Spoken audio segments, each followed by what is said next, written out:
এই সব শেষ ঘটনা আপনাদেরকে বলি, দেশবাসীর জানা দরকার। যেদিন আফ্রিদির সাথে এই যে নতুন করে তার সাথে আমার বাঁধলো কেন শোনেন।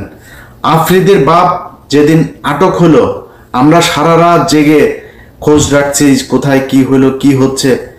পুলিশ, সিআইডি, ডিবি মানে আফ্রিদিরে ধরার জন্য তার বন্ধু বান্ধবী এমন কোনো বাসা নেই, সব জায়গায় রেড দিচ্ছে। সারা রাত জেগে তারা কষ্ট করছে। ধরা খাওয়ার পরে নুরুল হক নুরু XYZ পুলিশের এক কর্মকর্তাকে ফোন দেন, ভাই ওনাকে ছেড়ে দেন। সবশেষ যখন তাকে রাখা হয়, নুরু তাকে ফোন দিয়ে বলে, আপনি কি ছাড়বেন নাকি আমি ঊর্ধ্বতনকে দিয়ে আপনাকে ফোন করাবো। আমি তখন সাথে সাথে জানার পরেই তারা ফোন দিলাম, ফোন দিয়ে বললাম, এই পাঞ্চ তুই এরা ই করছিস কেন, এরা ই করলি কিসের জন্য। এরপরে রাশেদ আমার ফোন দেয়, রাশেদের ফোন আর ধরিনি, তারা একটা মেসেজ পাঠালেন, ভয়েস মেসেজ, আপনার এই চোর বাটপার স্যাচরে বলেন যে এখানে আওয়ামী লীগের লোকজনের বাঁচাইতে। তারা এখন ন্যারেটিভ তৈরি করেছে,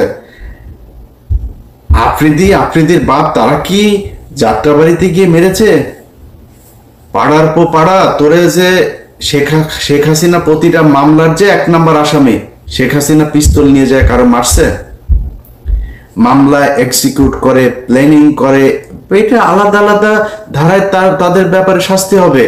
বাংলাদেশের যত কজন আওয়ামী লীগ আছে একদম নিচের শ্রেণীর কর্মী পর্যন্ত প্রতিজন হত্যা মামলার আসামি হবে, যার দায় যতটুকু। সাংবাদিক আসামি হবে, যে ব্যবসায়ীরা বলেছে যে শেখ হাসিনার পাশে যে 3 তারিখ পর্যন্ত তারা পাশে থাকা, তাদের বিচার হবে, হইতে হবে। যার যতটুকু প্রাপ্য সেটুকু তার বুঝাইতে হবে। এখন আপনারা একজন টাকা দিবে, নঈম নিজামের কাছ থেকে যায় প্রতি মাসে মাসে বকেয়া আনতেন, আপনি বলেন এখন আমরা 5 কোটি টাকার জন্য মাই টিভি তো দখল করতে যান, মাই টিভির মালিককে ধরাইতে গেছি।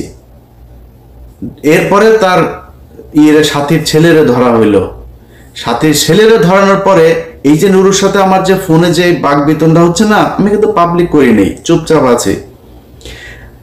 আফ্রিদি ধরার পরে সে নিজে পোস্ট করে ফেললো, সে যে পোস্ট লিখেছে সেই পোস্ট লিখতে মিনিমাম 2 ঘন্টা সময় লেগেছে। পোস্ট লিখে তারপরে সে জানান দিল যে আফ্রিদি এবং মাই টিভির পক্ষে সে। আরে বেটা তুই আফ্রিদির খবর জানিস না? আফ্রিদি কি কি করেছে তুই জানিস না? আফ্রিদি গত সরকারের আমলে একটা ছবি থাকার কারণে ওই যে রাহির ব্যাপারে সে প্রশ্ন তুলেছে, রাহি ছাত্রলীগ করতো। রাহি ছাত্রলীগ যদি নাকি আফ্রিদির পায়ে ধরে যদি রাহি ছাত্রলীগ হয়, রাই তো বলেছে আমাকে জোর করে ছাত্রলীগ করানো হয়েছে, আমাকে দল করানো হয়েছে, যদি নাও করানো হয়, সে যদি করেও থাকে, তাহলে শেখ হাসিনার পায়ে ধরে যে তুই মাপ চাইলি, শেখ হাসিনার যে তুই মা বললি, তাহলে তুই কি? অতএব হিসাব করতে হবে। নুরু ভাই, আপনি বিএনপির যাদের বিরুদ্ধে এখন কথা বলি, তারা ভাই এই দেশে রাজনীতির জন্য, এই দেশে আওয়ামী লীগের বিরুদ্ধে কথা বলতে গিয়ে নির্যাতন সহ্য করেছে। আপনি বিএনপিরে উড়ায় ফেলতে পারবেন?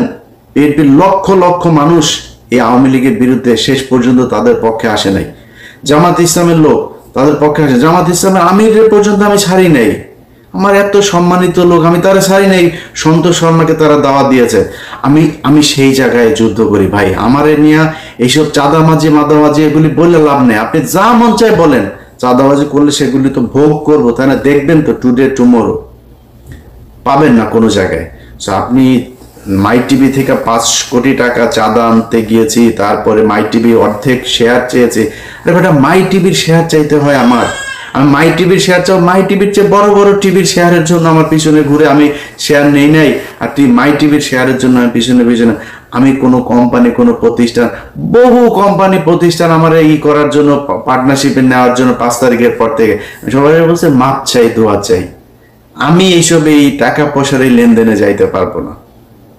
ইভেন বাংলা এডিশন যে ওপেন করেছি, আমার বলেছে ভাই টেলিভিশনের জন্য চান, পত্রিকা প্রিন্টের জন্য এত কিছু চাইনি, জাস্ট অনলাইন পোর্টাল হিসাবে পারমিশন চেয়েছে। এখানে একটা টিম থাকবে, খুব স্মার্ট কিছু ছেলে পেলে কাজ করবে, তাদেরকে নিয়ে আমি একটা টিম তৈরি করতে চাই। তারা এই দেশের একদম এই আওয়ামী লীগ এবং ভারতের ব্যাপারে, প্রথম আলো, ডেইলি স্টার, তাদের ব্যাপারে অতন্ত্র প্রহরীর মতো কাজ করবে। এই জন্যই এসছি, এর বাইরে কোনো কিছু না।